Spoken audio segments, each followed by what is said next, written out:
They're too concerned about being cool, and they ruin their careers by that. So I think Newton has matured, and that's very big, and that's big. So I think they should run it back for those reasons. I think it's I think I'm making very valid points here.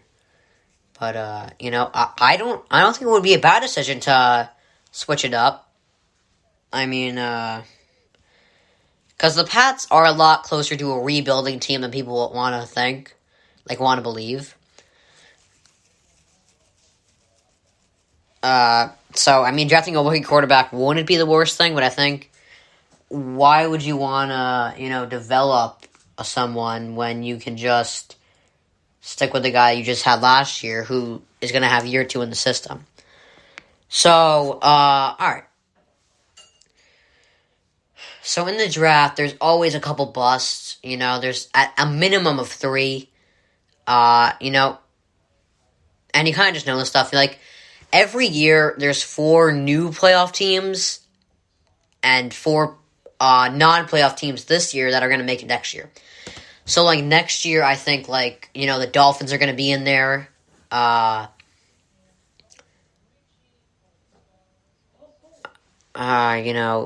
The Giants might contend for the NFC East. You never know.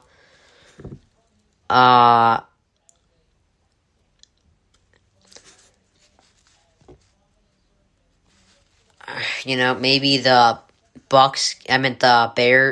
Vikings get in there. They have a shot.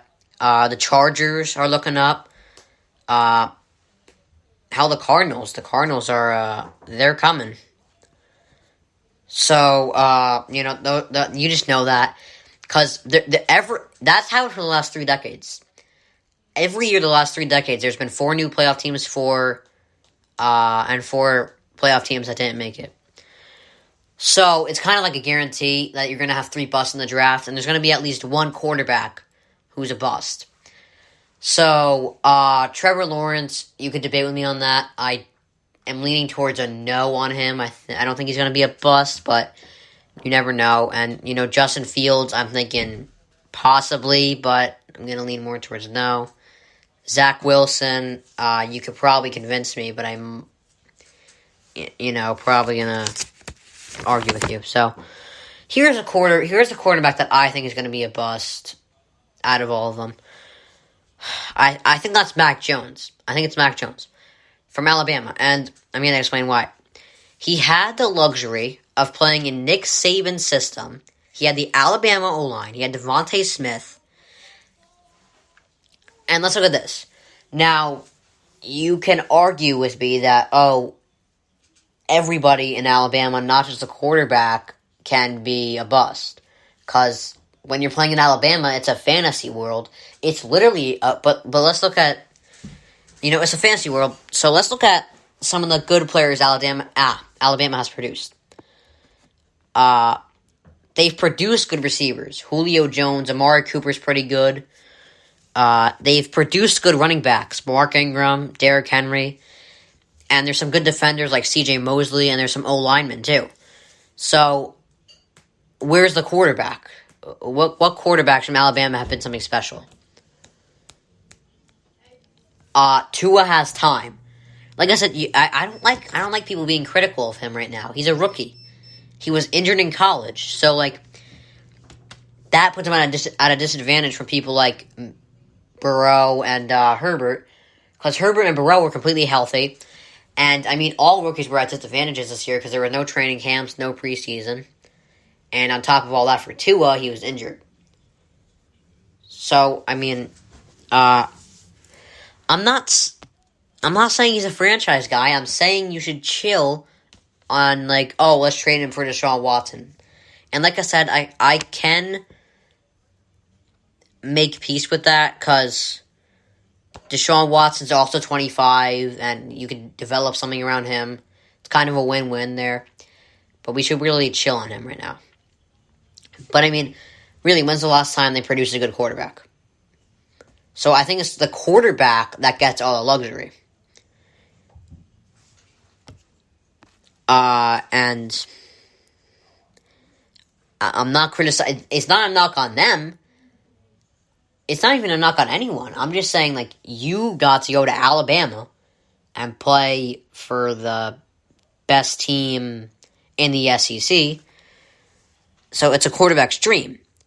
So I think there's a good chance that Mac Jones busts. But I whiff on a lot of things, so this could be one of those things. But I'm going all in on it. I think he's a bust. That's what I'm going for. I'm going all in. Skechers Go Walk Oh, son of a bitch. You know, and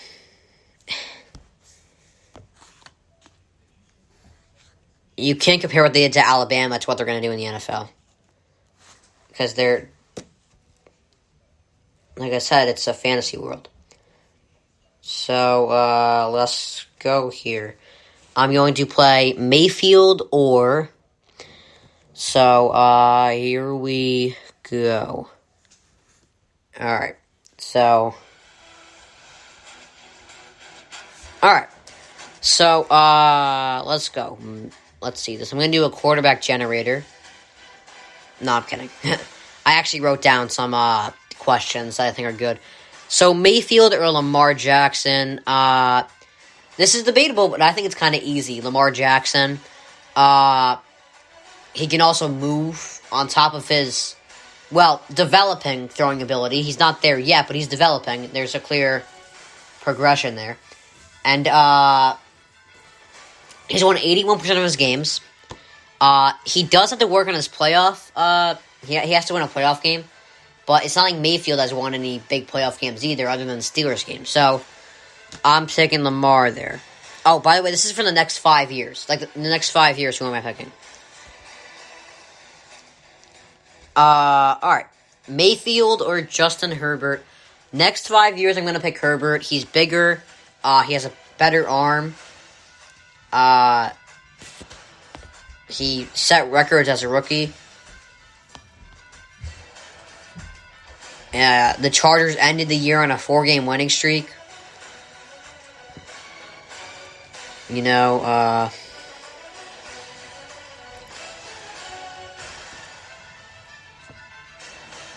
he completed 67% of his passes. He only had 10 picks, which is good for a rookie. So I just think it is, and I don't think any of this is a knock on Mayfield. I like Mayfield. I think he's a good quarterback, but I just think Herbert's really good, so I'm picking him. Mayfield or Derek Carr. I like Derek Carr. I think he's very underrated, so I'm going Derek Carr here. Derek Carr, I don't know if he'll get back to that MVP form that he was at in 2017, but he can get close, definitely, because I think he kind of made the Raiders 8-8, because the Raiders do not have a good roster. They have Darren Waller. Darren Waller's a good tight end. That's his weapon there. But other than that, there's not much, you know. And last year, 67% completion percentage, 4,000 yards, 27 touchdowns, 101 quarterback rating. In the last 2 years, he's done well. I mean, last 2 years, 48 touchdowns. You know, he has over 100 quarterback rating.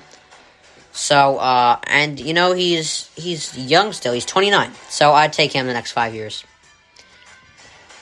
Jimmy G or Baker Mayfield. I'm going Baker Mayfield. You know, there are reasons for both of them. It's a tough argument. I'm taking Mayfield by a nose. Jimmy G is 24-8.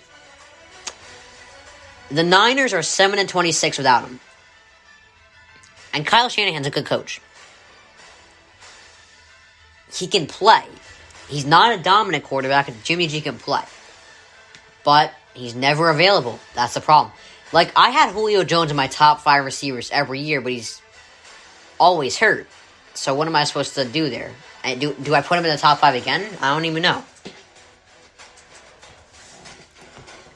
You know, so if I were picking a quarterback the next 5 years, I'm taking Mayfield. Because, you know, he's just more, you know, he's not injured as much, and he showed signs of maturity this year. Like I said, you know, and that's maturity's big. It's bigger than most people think. Baker Mayfield or Matt Ryan. Yes, Matt Ryan has won an MVP and he's been to a Super Bowl, but this is about the next 5 years. Who will I pick? And Matt Ryan's 35 years old. So, and it's kind of tough because he hasn't really had an offensive coach in his career, and now he does in Arthur Smith. So it can really be different. But right now, as we sit here, next 5 years, I'm taking Mayfield over Matt Ryan.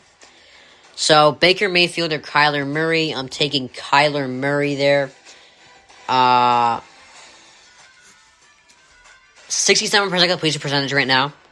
He showed a clear improvement from his rookie year. He can also move. He threw 26 touchdowns. He threw more yards than Mayfield. And he's showing that he can be mature. You know, Mayfield, I like him, but it's only one. I mean, he can go right back to being immature again. You know, but Murray, he's faster. He already has 67% completion percentage. And I just think next 5 years, I think Murray is the... And also, think about this. Mayfield has Jarvis Landry, who is not as good as he used to be, but he's still pretty good, pretty impactful. And he has David Njoku and Austin Hooper, 2 good tight ends. You know, he really, Murray just really has Hopkins, who is the top 3 receiver in the league, but, Mayfield has more help. So they have similar stats, but Murray does it with less help. So I'm taking Murray in the next 5 years. Baker Mayfield or Dak Prescott. I'm taking Dak Prescott. Prescott led the league in passing until week 6. He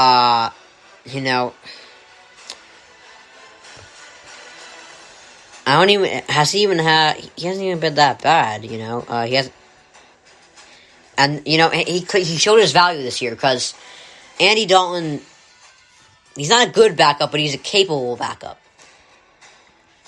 And, look at Prescott, 66% completion percentage in his whole career. He only had 2 subpar seasons. He hasn't completed less than 60% of his passes ever. He's thrown over 20 touchdowns each year.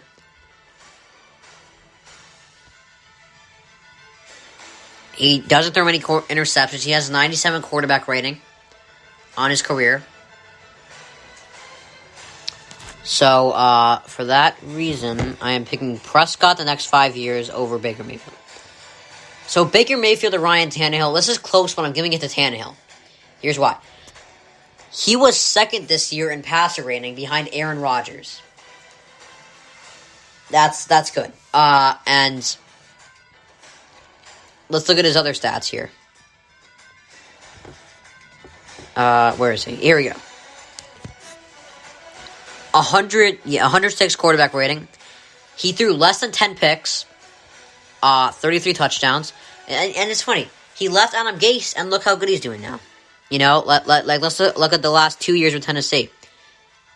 Last year, 70% completion percentage, 22 touchdowns, 6 picks, and that's not even in a full year.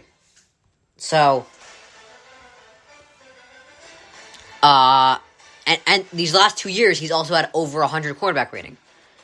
So, last year I had 117.5 quarterback rating. So, yes, he's 32, but I think he's going to get slowly better, actually, because he's leaving Adam Gase. It's always been a big plus, but I'm taking him for the next 5 years. Baker Mayfield or Kirk Cousins. I am taking Kirk Cousins the next 5 years. He does annoy me late in games, but 68% completion percentage, 105 quarterback rating, 35 touchdowns, 4,000 yards. That's as good as anybody. His quarterback rating his completion percentage is always up there. Always in the high 60s.